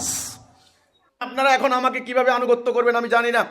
আল্লাহ দেখেন, যদি আপনারা লোক দেখানো কাজ করেন, আরাইতাল্লাযী ইউকাজ্জিবু বিদ্দীন ফাযালিকাল্লাযী দুল ইয়াতীম ওয়ালা ইয়াহুদ্দু আলা তুআমিল মিসকিন ফাওয়াইলুল লিল মুসাল্লিন। যারা দিনকে মিথ্যা সাব্যস্ত করেছে, মিথ্যা আসলে বিশ্বাস করে নাই, মুখে এক কথা বলেছে, বাস্তবে নিজের জীবনে দিন কায়েম করে নাই, ওই সমস্ত মুসল্লিদের জন্য ধ্বংস, যারা লোক দেখানোর জন্য সালা কায়েম করে, ইয়াতিমকে সাহায্য করে না, মিসকিনকে দান করে না, এমনকি এমন স্বার্থপর আত্মকেন্দ্রিক নিত্য ব্যবহার্য জিনিস পর্যন্ত দেয় না। হঠাৎ একটা লোকের গলা ঠান্ডা লাগলো, বলে ভাই আপনার মাফলারটা একটু দেন, আরে ভাই যাও, এই যে ভাই দেখি আপনার এই জিনিসটা দেন, ভাই আমি একটু মাছ কুটবো, আপনার দাওটা দেন। এটা হলো সূরা মাউন। মাউন মানে এই যে নিত্য ব্যবহার্য প্রয়োজনীয় জিনিসপত্র। মোমেনরা একজন আরেকজনের উপরে নির্ভরশীল হবে, লেনদেন করবে। ফাওয়াইলুল লিল মুসাল্লিন, ধ্বংস ওই সমস্ত মুসল্লিদের যারা লোক দেখানোর জন্য সালা কায়েম করে। এখন আপনারা কি লোক দেখানোর জন্য আসছেন, না সত্যি সত্যি আমার আনুগত্য করবেন? এখন প্রমাণ হবে। যখনই আপনারা আমার আনুগত্য করবেন বলে স্বীকার করলেন, সালাম ফিরানোর সঙ্গে সঙ্গে আমার প্রথম কর্তব্য হচ্ছে আপনাদের খবর নেওয়া। কেমন আছেন? ভালো আছি বা মন্দ আছি। ঘরে ভাত আছে? না ইমাম, ভাত নাই। সঙ্গে সঙ্গে আমার কর্তব্য হবে আপনার খাদ্যের সংস্থান করা, না হলে ওই পরবর্তীতে আমার ইমামতি আসমানে উঠে যাবে। হ্যাঁ, করতে পারি গায়ের জোরে, ওই ইমামতি জাহান্নাম নেবে। দুনিয়ার ইমাম আর তাওহীদের ইমাম, এখানেই পার্থক্য। আল্লাহর দ্বীনের অঙ্গীকার করতে যারা আসবেন, যারা আমাদের আমিররা আছেন, মুজাহিদরা আছেন, আমি আপনাদেরকে বলতে চাই, খেলাফতের কাজ শুরু হয়ে গিয়েছে। এই কথার অর্থ যেমন আনন্দের, খুশির আলহামদুলিল্লাহ, হাসরের দিন আমরা খলিফা হিসেবে আল্লাহর সামনে পরিচয় দিতে পারবো যে আল্লাহ তোমার খেলাফত করে এসেছি। যেটা আমাদের ইমামুজ্জামান বললেন, খেলাফত করতে না পারলে ইমানের দাবি কোনো লাভ নাই। আলহামদুলিল্লাহ, এটা যেমন আনন্দের, যেমন খুশির, তেমনি অত্যন্ত টেনশনের ব্যাপার। খুবই টেনশন। লক্ষ লক্ষ মানুষের আমি সালাম ফিরিয়ে জিজ্ঞাসা করব কেমন আছেন, ঘরে ভাতের চাল আছে কিনা নাই, চিকিৎসার অভাবে কি কোনো কষ্ট পাচ্ছেন কিনা। আমি ঘুমালাম বিল্ডিংয়ে, নামাজ পড়লাম বিল্ডিংয়ে, আর আপনি ঘুমাইতে পারলেন না, রাস্তায় ঘুমালেন, আপনার মাথার উপরে শেল্টার নাই। ওই নামাজ আল্লাহর কাছে যাবে না, ওই ঈমান আল্লাহর কাছে যাবে না। আপনার গায়ে পরনের কোনো জামা নাই, লজ্জাস্থান নিবারণের ব্যবস্থা নাই, আমি জুব্বা গাদ দিয়া পাগড়ি বাইন্দা আল্লাহ কইরা, সাদা পাগড়ি, হলুদ পাগড়ি, সবুজ পাগড়ি, আতর খুশবু দামি মিশর থেকে আনা আতর খুশবু লাগিয়ে, কারণ হুজুরের আতর দিলে আবার সওয়াব হইব, অনেক সওয়াব। এবার লাগাইয়া আমি আসলাম, খুশবুতে সমস্ত মসজিদ একেবারে মোমো হয়ে গিয়েছে, অথচ আপনি মসজিদে আসার মতো একটা লজ্জাস্থান নিবারণের কাপড় নাই। ইসলাম কোথায়? এই ইসলামটা হারিয়ে গেছে। আজকে আমাদেরকে ভিক্ষা করতে হচ্ছে দুনিয়ার দাঁড়ে দাঁড়ে। আল্লাহর কোরআনের অনুসারীরা ভিক্ষা করতে হয় না। কোরআন পেয়ে তারা আল্লাহর নিয়ামত পেয়েছে, বরকত পেয়েছে, তারা নিজেরাই থাকবে শান্তিতে সুখে, মানব জাতিকেও তারা সুখ দেবে, নাকি? সালাম ফিরিয়ে আমাকে এই জিজ্ঞাসাগুলি আপনাদেরকে করতে হবে। এটার নাম খেলাফতের কাজ। নবী করিম সাল্লাল্লাহু আলাইহি সাল্লাম যখন মদিনায় শুরু করলেন, তখন খবর নেওয়া শুরু করলেন, কার কি সমস্যা, কার কি সমস্যা, কে কষ্টে আছে, কে অভাবে আছে। বলছেন, ইয়া রাসূলুল্লাহ রেজেক নাই, ইয়া রাসূলুল্লাহ কষ্টে আছি, ইয়া রাসূলুল্লাহ কোথায় থাকবো। রাসূল সবাইকে ডাকলেন, মদিনার যারা আনসার তাদেরকে ডাকলেন, এই এরা তোমাদের ভাই, এ তোমাদের ভাই, এ তোমার ভাই, এ তোমার ভাই, নিয়ে যাও। বাসায় নিয়ে বললেন, ভাই তুমি আমার ভাই, এই 2 রুমের 1 রুম তোমার, এই জমির অর্ধেক তোমার অর্ধেক আমার, এই খামারের অর্ধেক তোমার অর্ধেক আমার, তুমি আমার ভাই। রাসূল ভাই বানিয়ে দিলেন। আপন পিতার ঔরসের সন্তান, মত রক্তের ভাইয়ের থেকে ইমানের ভাইয়েরা হয়ে গেল বড়। ওই ছোট্ট মদিনার ওই মোমেনদের সমাজ, ওই মুজাহিদের সমাজ ধীরে ধীরে তাদের মধ্যে ভালোবাসায়, রুহামায়, আন্তরিকতায়, সাহায্য সহযোগিতায়, দয়ায়, মায়ায় আল্লাহ সুবহানাহু ওয়া তাআলা দেখলেন পৃথিবীর বুকে জাহিলিয়াতের গুটগুটে অন্ধকারের ভেতরে একটা আলো জ্বলে উঠল। মানুষগুলি মিথ্যা কথা বলে না, এক ভাই আরেক ভাইয়ের সঙ্গে মিথ্যা কথা বলে না, এক ভাই আরেক ভাইয়ের প্রতারণা করে না। মদিনার বাজারে একটা মেয়ে মানুষ গেলেন বাজার করতে, তখন চলছে ইহুদিদের সঙ্গে শত্রুতা। ইহুদিরা পরিকল্পনা করে ওই মেয়ের ওড়না ধরে ওই টুলের সঙ্গে বেঁধে দিল, অথবা ওড়না চাপ দিয়ে বসে থাকলো। মেয়েটা তো বুঝতে পারে নাই মোমেনা মেয়ে। মেয়েটা উঠে যখন দাঁড়ালো, সঙ্গে সঙ্গে তার ওড়নাটা পড়ে গেল, মানে তার কাপড়টা খসে গেল। আর অমনি তাকে লজ্জা দিয়ে সবাই হো হো করে হাঁটতে লাগলো। এই অবস্থা দেখে ওই মোমেনা বোনের ইজ্জত নিয়ে যখন প্রশ্ন তুলল, অপমানিত বোধ করলেন, দেখলেন একজন ভাই মুজাহিদ, আল্লাহ রাসূলের সাহাবী, সঙ্গে ছিল তলোয়ার। 1 মিনিট দেরি হয় নাই, ইজ্জত রক্ষার জন্য ওই বদমাইশের মাথা মরুভূমির বালুর মধ্যে গড়াগড়ি খেতে লাগলো। তিনি চিন্তাও করেননি তার পরিণতি কি হবে, পরিণতি কি হবে চিন্তাও করেননি। সঙ্গে সঙ্গে ওই ইহুদিরা এসে ওনাকেও শহীদ করে দিলেন। একটা বোনের ইজ্জত রক্ষার জন্য শহীদ হয়ে গেলেন সেই মোমেন। রাসূল নিজে একটা সমাজ ব্যবস্থা প্রবর্তন করলেন, পরিশুদ্ধ একদল মোমেন মোমেনাকে দিয়ে। তারা সিদ্ধান্ত নিলেন তারা আল্লাহর হুকুম মানবেন, রাসূল যা বলেন তাই তারা করবেন। তারা মদ খেত, রাসূল বললেন মদ খাবেন, আল্লাহ হুকুম দিয়েছেন মদ হারাম। মদের মটকা ঘর থেকে তুলে এনে রাস্তায় ঢেলে দেওয়া হলো। রাসূল বলেছেন, আল্লাহ বলেছেন, আমরা আল্লাহর কথা শুনবো। মদ খাচ্ছে, গলা টিপে বমি করে ফেলে দিয়েছে। আল্লাহর হুকুম মানার জন্য তারা প্রস্তুত হয়ে গিয়েছে। খবর আসলো মদিনায় হামলা করা হবে, মদিনাকে ধ্বংস করে দেওয়া হবে।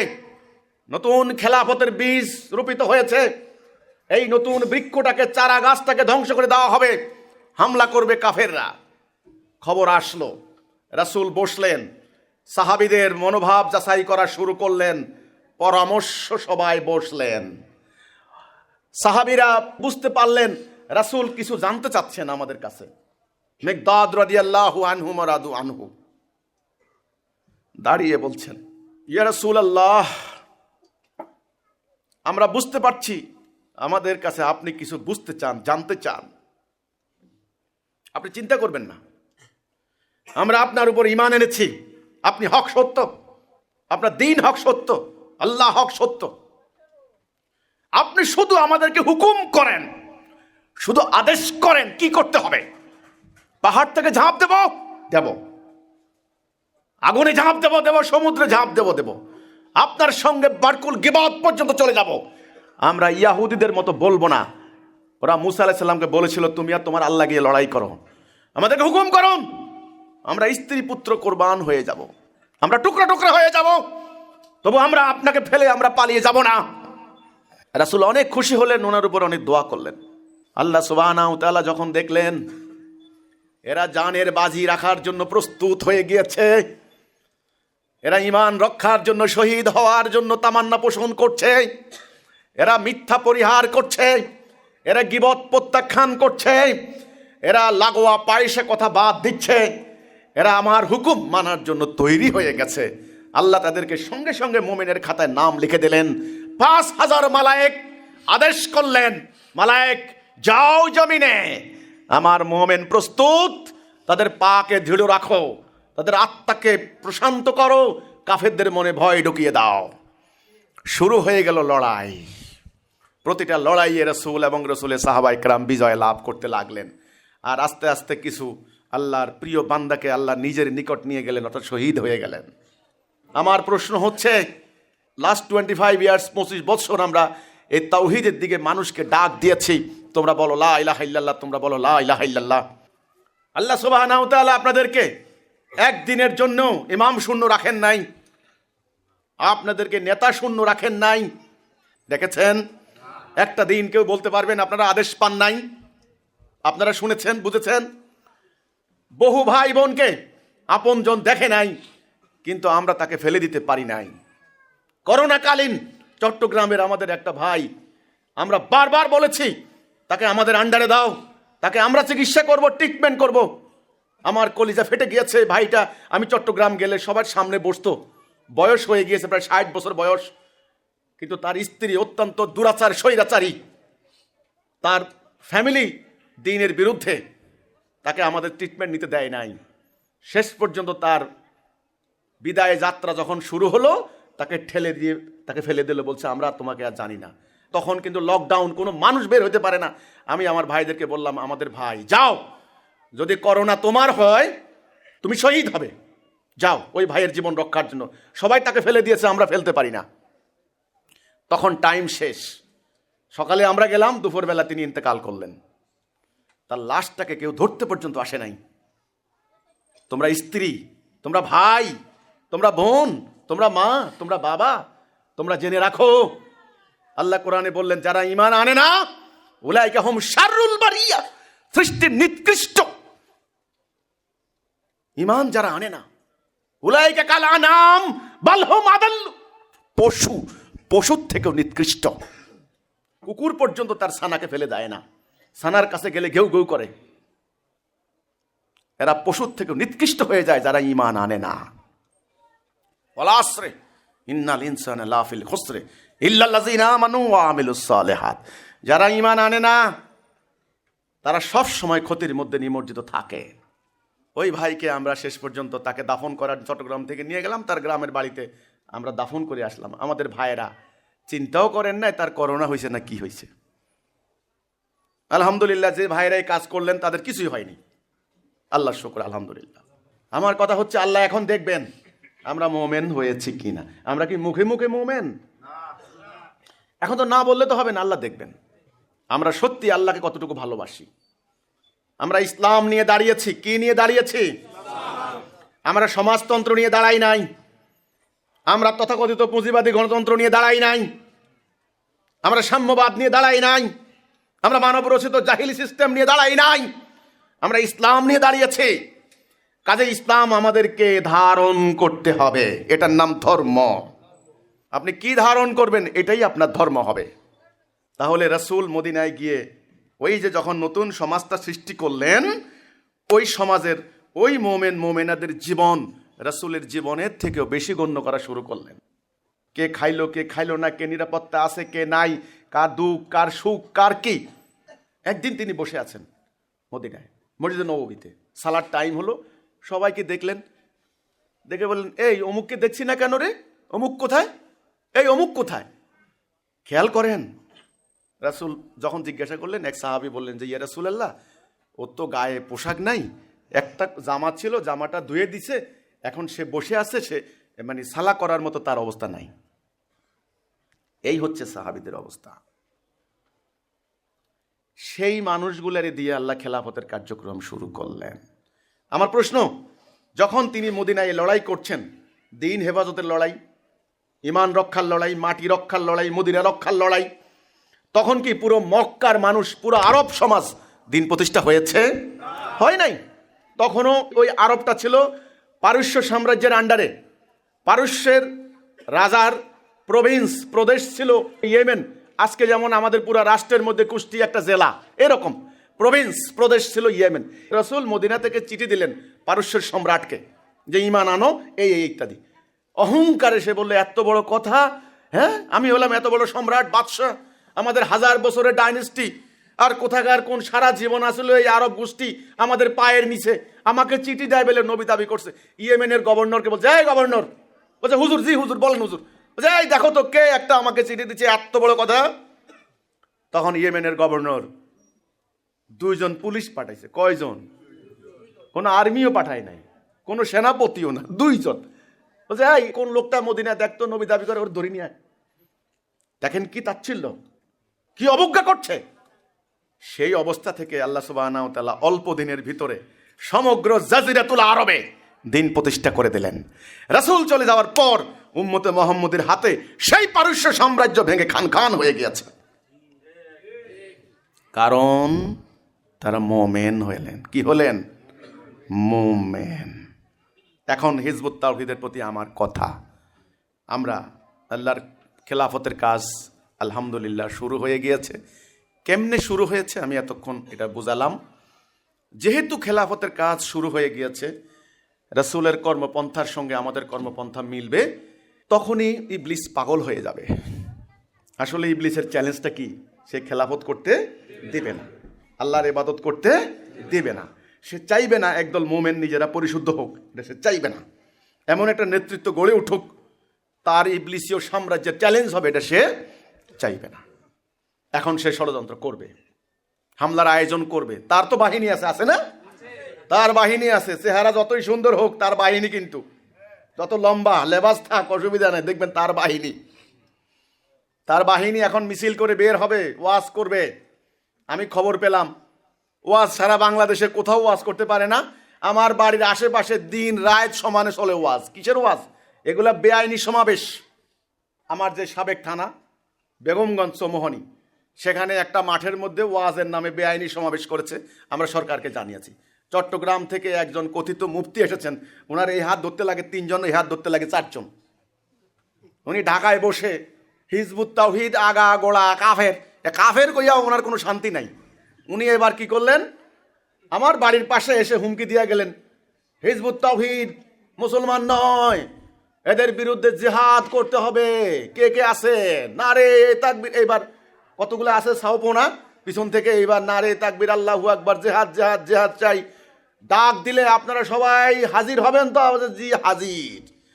তাহলে আবু সুফিয়ানের, আবু জাহেলের বাহিনী কিন্তু প্রস্তুত হয়ে যাচ্ছে, কিন্তু ওদের সংখ্যা বেশি হবে, স্বাভাবিক কথা। রাসূলের সময়ে সুন্নাত ছিল, ব্যতিক্রম নাই। ওদের সংখ্যা অগণিত হবে, বেশি হবে। এদের সংখ্যা দেখে সরকার কর্তৃপক্ষ পর্যন্ত একেবারে বেদিশা হয়ে যাবেন। কিন্তু মুমিনদের সংখ্যা অল্প কি বেশি আল্লাহ দেখবেন না, আল্লাহ দেখবেন তারা মুমিন কিনা।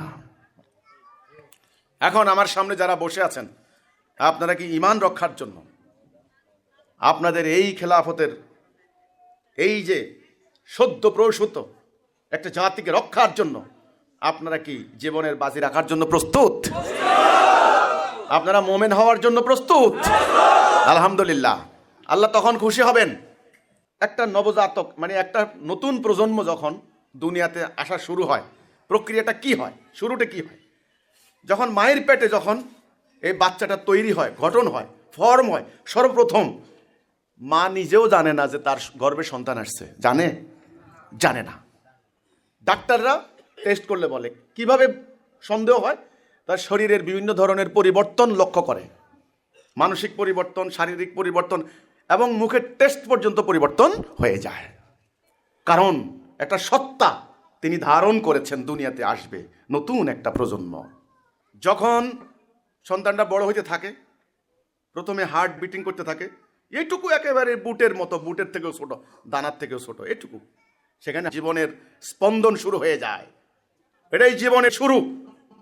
আস্তে আস্তে শরীর হয়, কয়েক সপ্তাহ পরে টিকটিকির মতো এটুকু লম্বা হয়, এইটুকু হয়, মাত্র এইটুকু। আমরা এইটুকু ছিলাম, এরই মধ্যে মেরুদণ্ড হয়ে গিয়েছে দাঁড়ানোর জন্য। আস্তে আস্তে বড় হইতে থাকে, ব্রেইন হয়ে যায় চিন্তা করার জন্য, মগজ হয়ে যায়, হাত হয়ে যায় ধরার জন্য, পা হয়ে যায় দাঁড়ানোর জন্য, হাঁটার জন্য, চোখ হয়ে যায় দেখার জন্য, মুখ হয়ে যায় খাওয়ার জন্য, কথা বলার জন্য। 10 মাস পর পূর্ণাঙ্গ যখন অবয়ব তৈরি হয়ে যায়, তখন আর সেই ছোট কুঠুরিতে আর থাকতে পারে না। শুরু হয়ে যায় লাফালাফি, তাড়াতাড়ি চলে যেতে হবে ফিল আর্থ, এই দুনিয়াতে। টাইম হওয়ার পরে কি হয়, স্বাভাবিকভাবে যদি আসলো, নাহলে ডাক্তার একেবারে পেট কেটে বের করে। নতুন প্রজন্ম যখন আসে, নতুন একটা বেবি, নিউ বর্ন বেবি, ছোট্ট একেবারে, তার হাত আছে, পা আছে, নাক আছে, প্রত্যেকটা অঙ্গ প্রত্যঙ্গ একেবারে তৈরি, কিন্তু ক্ষুদ্র ক্ষুদ্র ক্ষুদ্র, অত্যন্ত একেবারে নরম, সাবধানে ধরতে হয়। এই জন্য ওই ধরার সিস্টেমটাও আলাদা, সবাই ধরতে পারে না। ধরার উল্টাপাল্টা হলে তখনই কিন্তু বিরাট ক্ষতি হয়ে যেতে পারে। আমরা সবাই ওই জায়গাটা ছিলাম। আমার কথা হচ্ছে, একটা সভ্যতা এরকম, সভ্যতার বীজ রোপিত হয়েছিল সারা পৃথিবীর মধ্যে, শস্য শ্যামলায় বাংলার মাটিতে, টাঙ্গাইলের ঐতিহ্যবাহী পন্নী পরিবারে, করটিয়ায়। সেখান থেকে এই ধীরে ধীরে ধীরে ধীরে 25 বছর থেকে এই নবসভ্যতার বিভিন্ন ধরনের অঙ্গ প্রত্যঙ্গ তৈরি হয়ে গেল। এখন মানব জাতি নতুন সভ্যতাকে দেখতে পাবে। ওই শিশু যখন আসে, চিৎকার দিয়ে জানান দেয়, আমি চলে এসেছি দুনিয়াতে। কথা বলার জায়গা, হাঁটার জায়গা, চিন্তা করার জায়গা, দুনিয়া লাগবে, অনেক বড় জায়গা লাগবে। এখন পরবর্তী মানুষের কর্তব্য হচ্ছে একে লালন পালন করে, একে প্রোটেকশন দিয়ে, যেন ঠান্ডা না লাগে, যেন শত্রু মারতে না পারে, এমন কোনো কিছু না খেয়ে ফেলে, কোনো ক্ষয়ক্ষতি না হয়। ধীরে ধীরে ধীরে এটা একটা সময় এসে তাগড়া জওয়ান 20-25 বছরের এক যুবক হয়ে যাবে, দুনিয়াকে কাঁপিয়ে তুলবে। এটাই হচ্ছে বিপ্লব, এটাই হচ্ছে একটা সভ্যতা। একটা নতুন সভ্যতার জন্ম হয়ে গিয়েছে ইনশাআল্লাহ। এই নতুন সভ্যতার সদ্য প্রসূত এই শিশুকে রক্ষা করবেন আল্লাহ সুবহানাহু ওয়া তাআলা।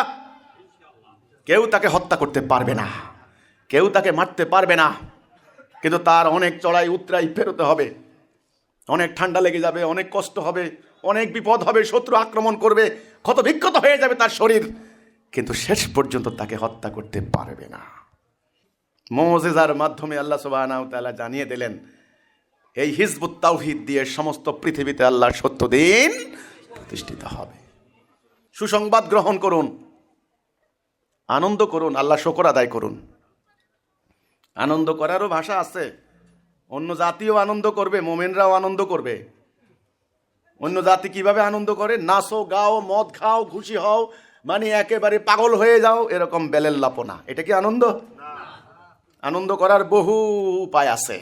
শালীন, ভদ্র, সুন্দর, আল্লাহ কর্তৃক মনোনীত, রসুল কর্তৃক প্রদর্শিত আনন্দ করার উপায়ও আছে। আনন্দ করব কি দিয়ে? আরো কোরবানি দিয়ে, আরো দান করে, আরো ত্যাগ করে, আরো আল্লাহর রাস্তায় সময় দিয়ে, আরো জীবন দিয়ে আমরা মহিমান্বিত হব, আল্লাহর কাছে সম্মানিত হব। যে আল্লাহ, এই জাহিলি সমাজে বসবাস করছিলাম, আল্লাহ তাওহীদ কি জানতাম না, আজকে তোমার এক বান্দার উসিলায় জানতে পেরেছি। আল্লাহ, তোমার খেলাফত কি বুঝতে পারতাম না, আজ তোমার খেলাফতের অংশীদার হওয়ার সৌভাগ্য হয়েছে। আল্লাহ আল্লাহ জান্নাত মোমেনের জন্য সেই মোমেন হওয়ার সৌভাগ্য আমার হয়েছে, আল্লাহ হচ্ছে। সাহাবায়ে কেরাম যখন খুশি হতেন, বেশি বেশি দান করে দিতেন। যখন সুসংবাদ পেতেন, বেশি বেশি আরো আল্লাহর রাস্তায় তিনি অংশগ্রহণ করতেন। এটাই হলো আনন্দ প্রকাশের সুযোগ। আমরা এতদিন মানব জাতিকে দিন প্রতিষ্ঠার কথা বলেছি, এখন দিন প্রতিষ্ঠা আমাদের মধ্যেই শুরু হয়ে যাবে। এখন আল্লাহর কাছে প্রমাণ দেব আমরা কতটুকু ঈমান এনেছি। আমাদের আমিররা এখন কতটুকু এখন প্রমাণ দিতে হবে। আমার বাড়ির পাশে আমার থানার সাংবাদিকরা এসেছেন সংবাদ সম্মেলন করার জন্য, মত বিনিময় করার জন্য। তো আমাকে অনুরোধ করলেন যে আমরা ভিডিও কনফারেন্সিংয়ে আপনার সঙ্গে কথা বলবো। ঠিক আছে। তারা আমাকে প্রশ্ন করলেন। প্রশ্নের মধ্যে একটা প্রশ্ন ছিল, একজন সাংবাদিক আমাকে প্রশ্ন করেছেন যে আপনার ইমাম হওয়ার যোগ্যতা কি আছে? আবু দাউদ শরীফে একটা হাদিস পাইলাম, একটা গোত্র ইমান আনছে নতুন করে। তখন তো কোরআন কিন্তু সদ্য নাজেল হওয়া আল্লাহর বিধান, নতুন জীবন বিধান নাজেল হয়েছে। তো কোরআন জানাটা ছিল একেবারে ইমামতি করার মূল বাধ্যতামূলক ছিল, এটা করতেই হবে, না এলে সে ইমামতি করবে কি করে? সালাতের মধ্যে কমপক্ষে আল্লাহর আয়াতের কিছুতে কিছু তাকে পাঠ করতেই হবে। তো দেখা গেল, খবর নিলেন যে এই তোমাদের মধ্যে লেখাপড়া জানে কে, কোরআন পড়তে পারে কে? একটা ছেলেকে খুঁজে পাওয়া গেল, ছেলেটার বয়স 10, 12 কি 8 বছর, কোরআন জানে, তাকে আল্লাহ রসুল বললেন যে ঠিক আছে তুমি ইমামতি করবে। ও গেল এলাকায়, ইমামতি করা শুরু হলো। হাদিস কিন্তু আমি আবু দাউদ শরীফের হাদিস বলছি। ইমামতি করছে, পিছনে ছিল মেয়েরা দাঁড়ানো। মেয়েরা সালাতের পরে অভিযোগ করলো যে তোমাদের ইমামের জন্য কাপড় কিনে আনো। ওই বেচারা অল্প বয়স্ক মানুষ ইমামতি করতে গেছে না, পিছনে কাপড় গেছে উঠে। আমি যোগ্যতার কথা বলছি, যোগ্যতা খেয়াল করেন। তখন ওই উপস্থিত এরা কি করলেন, ওরা ইয়েমেন থেকে একটা পোশাক এনে দিলেন নতুন ইমাম সাহেবকে, বয়স কম। উনি খুশি হয়ে এমনভাবে দোয়া করলেন আল্লাহর কাছে, এর আগে আর তিনি এরকম খুশি হননি, সেটাই তিনি বলেছেন। তো আমাকে যখন সাংবাদিকরা প্রশ্ন করলেন যে আপনি যে ইমামতি করছেন আপনার যোগ্যতা কি, আমি আর শরীয়তের অন্যান্য নিয়মগুলি বললাম না। না বলে আমি কি বললাম, দেখুন আমি যোগ্য কি অযোগ্য এটা জিজ্ঞাসা করবেন যারা আমার আনুগত্য করছে তাদেরকে। ইক্তাদাইতুল বিহাজাল ইমাম, যারা আমার আনুগত্য করে, যারা বলে এই ইমামের আনুগত্য করব, তাদেরকে জিজ্ঞাসা করেন যোগ্যতা আছে কিনা নাই। যদি আমার যোগ্যতা না থাকে তাহলে শরিয়াগতভাবেই আমি অযোগ্য হয়ে যাব। এবার আমার যত মাদ্রাসার ডিগ্রি থাক কোনো লাভ নাই। এই জিজ্ঞাসা আমাকে করবেন না, আমি তো আমার কথা বলবো না, আমার যোগ্যতা আছে কিনা নাই আমি কিচ্ছু বলবো না। জিজ্ঞাসা করেন আমার মুসল্লিদেরকে, যারা আমাকে এতায়াত করে, আমার আনুগত্য করার শপথ নিয়েছে, তাদেরকে জিজ্ঞাসা করেন আমি তাদের ইমাম হতে পারি কিনা। যদি তারা আমাকে ইমাম হতে আপত্তি করে, শরিয়া মোতাবেক আমার ইমামতি করার যোগ্যতা আর থাকে না। কোনো ডিগ্রি কুলাবে না, কোনো লেবাসে কুলাবে না। জোর করে করতে পারেন, সেটা হবে না, জায়েজ হবে না। আমিররা, তোমরা আল্লাহর দ্বীনের মুমিনদের আমির, যে কেউ যে কোনো সময় আমির হতে পারেন। মনে রাখবে আল্লাহ এখন দেখবেন তোমাদের ন্যায় বিচার, তোমাদের নিরপেক্ষতা, তোমাদের সুবিচার, কতটা পাগল পারা তোমরা মোমেন মোমেনাদের জীবনের জন্য, এটা আল্লাহ এখন দেখবেন। আর মুজাহিদদেরকে আল্লাহ দেখবেন তারা আমিরের আনুগত্য কতটুকু করে, তার যোগ্যতার মাপকাঠি করে নাকি আল্লাহ রসুলের আনুগত্য করে। কান কাটা, কৃতদাস, ক্ষুদ্র মস্তিষ্ক ইত্যাদি হলেও আমিরের আনুগত্য করতে হবে, আল্লাহ এখন দেখবেন। তো কাজে আমার কথা হচ্ছে এই যে আমরা মোমেন হব, আল্লাহ যেন আমাদেরকে মোমেন করে, এই অঙ্গীকার আমরা আল্লাহর কাছে করব নাকি। প্রত্যেকটা শাখাকে নতুন করে আমরা সাজিয়ে তুলব। মানব জাতিকে দেখানোর দরকার নাই, আল্লাহ দেখবেন।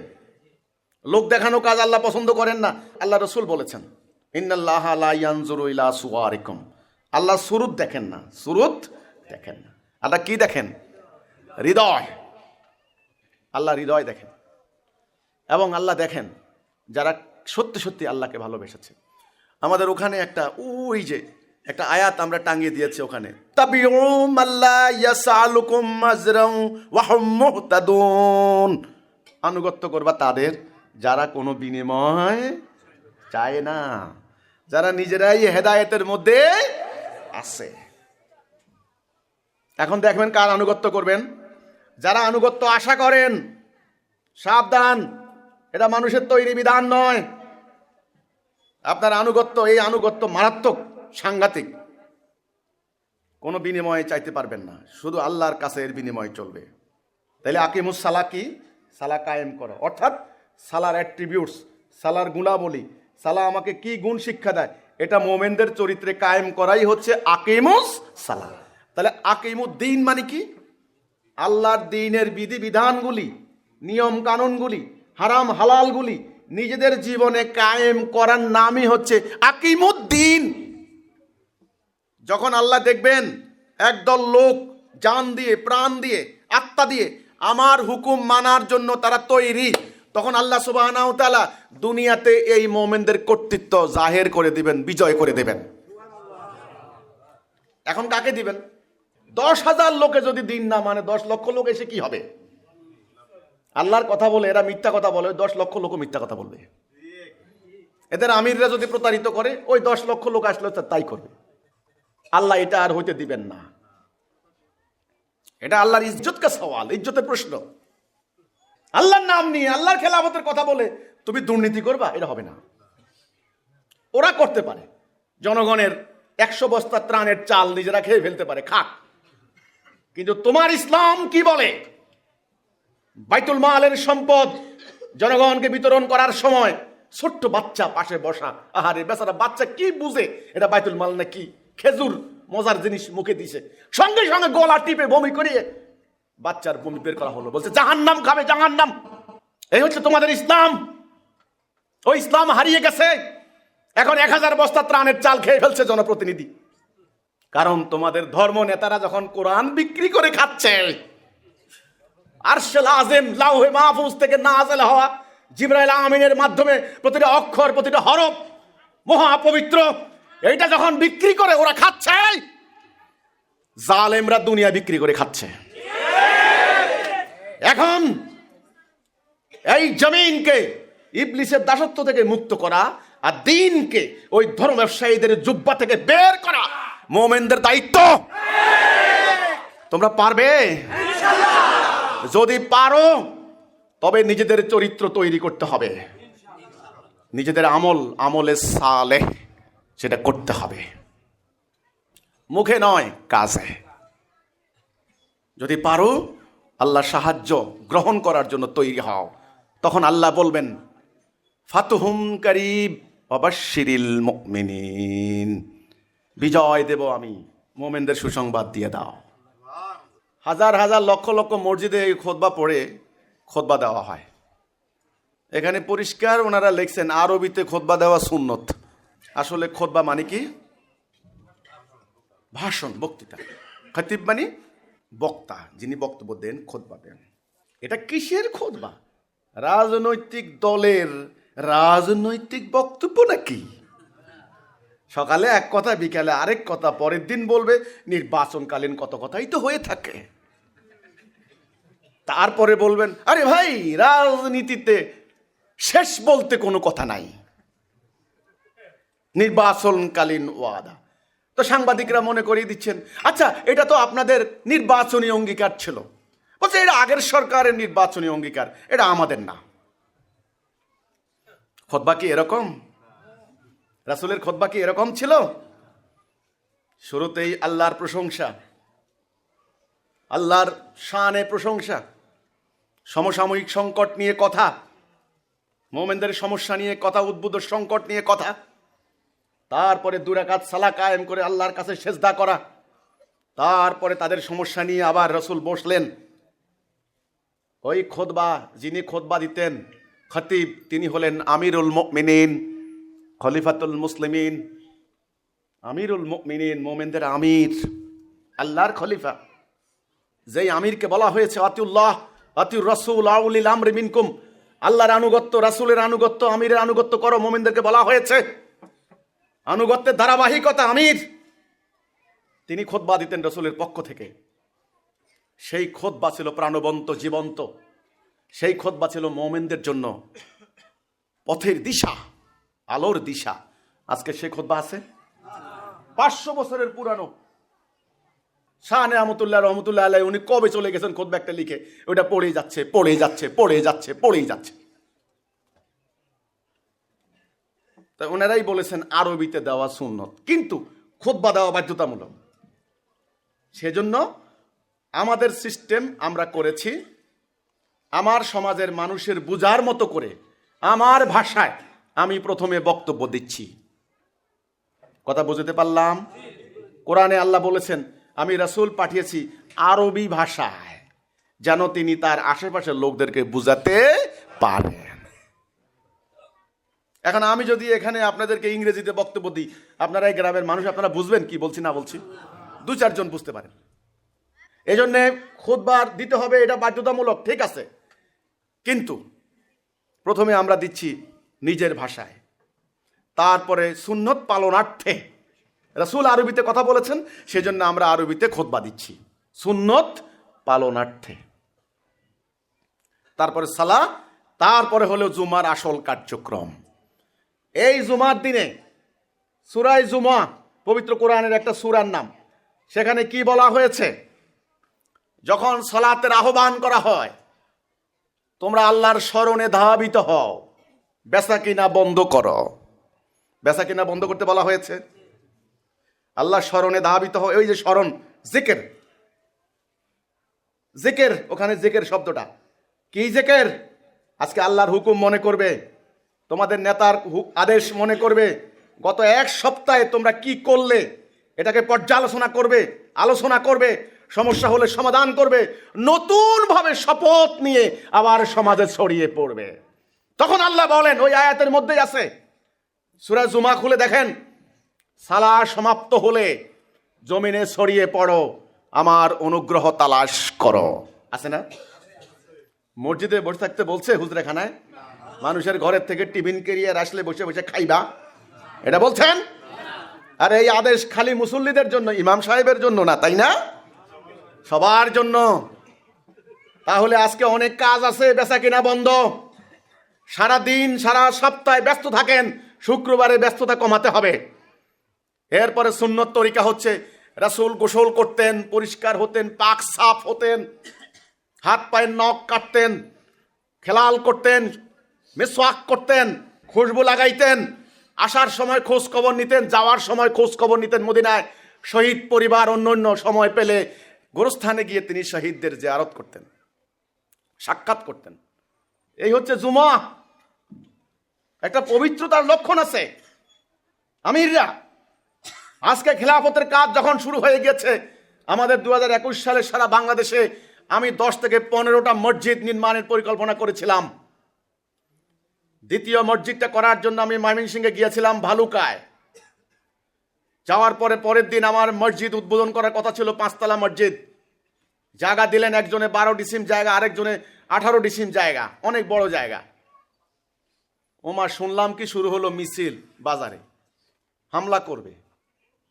হামলা কিরে ভাই, মসজিদ বানাচ্ছি, তোমরা আমার এখানে হামলা করবে কেন?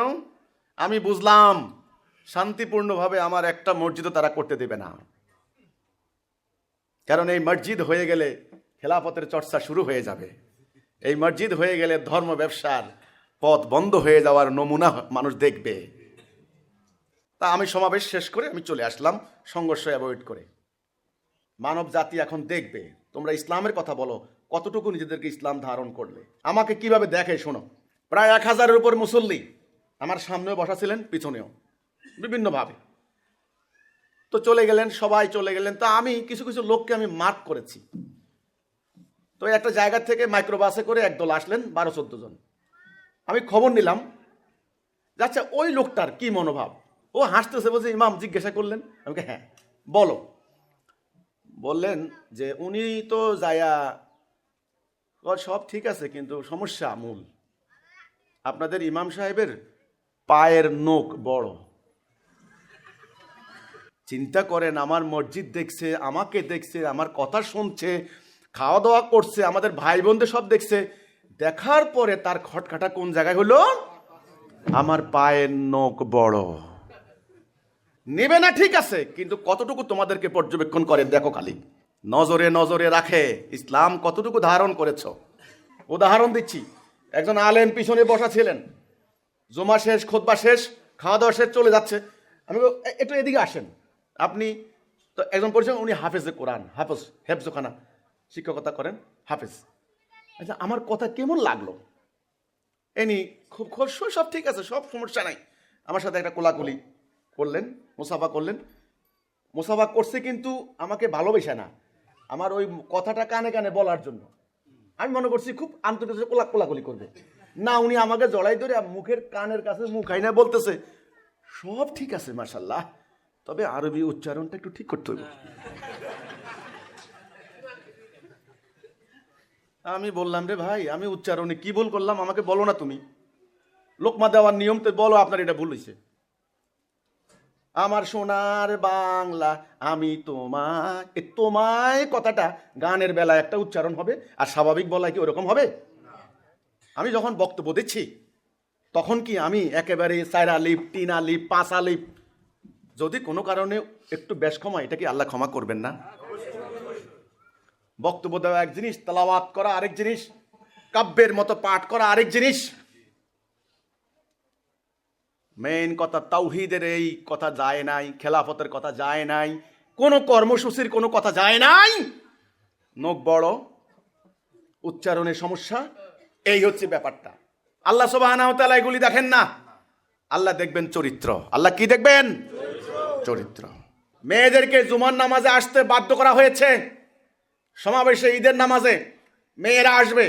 কোনো কারণে যে মেয়ে সালা করতে পারবে না, খুতবা শুনবে, জুমার কার্যক্রমে অংশগ্রহণ করবে, শুধুমাত্র 2 রাকাত সালাতে অংশগ্রহণ করবে না, খালি এইটুকু বাস।